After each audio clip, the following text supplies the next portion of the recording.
everyone, it's Kimber Schaefer here with Rage in the Cage OKC News. We're hanging out at Wilshire Gun Range, our sponsor for Rage in the Cage 51. The event's going down April 22nd at Sugar Creek Casino. I've got Raul Garcia right here with me, and this is Raul's first fight for Rage in the Cage, but your second, or it'll be your third MMA fight. Actually, you're right now sitting at 2-0. How does it feel going into this fight undefeated? And I ask a lot of people, when they've gone into their fight career and they've sustained a loss, what have you learned from that? But what have you learned from just your 2 wins? Both of them, though, did go to decision, so I'm assuming you want to get it done quicker next time. So yeah, I'm looking to finish people more, trying to work on my power and stuff like that. Me being 10 though, I train hard. I don't really that doesn't really make no difference. I mean, being undefeated or anything like that. And I still train hard and everything, just ready for the fight. So you've been doing this for just a few months. You had your debut fight probably about 4 or 5 months ago. But how long have you been training at Solid, and what made you want to get into MMA in the first place? I've been training about a year now. What made me want to get into it is watching the fights on UFC when I was younger.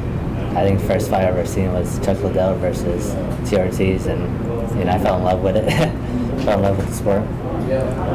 And I think back to the first time you got in the cage. How did it feel to get in there for the very first time? Did you have nerves, or were you just able to keep your calm from the beginning? Going to the cage, I was kind of nervous and everything, but once we got in there and started fighting, it was like nothing. I wasn't nervous, it was just, I was in the fight.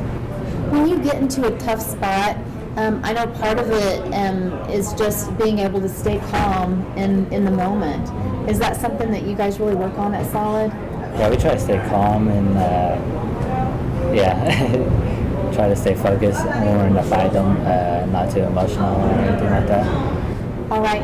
Tell me about your aspirations, what you want to do with your MMA career. I'm hoping to go pro later, get more experience as an amateur, but later on in life go pro, hopefully fight for a big organization. All right. Any last words before we wrap up? Any sponsors or shout-outs? Shout out to all my coaches and teammates at the gym, always pushing me hard. That's about it. All right. Well, Raul Garcia, guys, he is fighting for Rage in the Cage 51 coming up April 22nd, and I'm sure he's got tickets. Any other fighter on the card, or you can get them at stubwire.com, and we hope to see you there.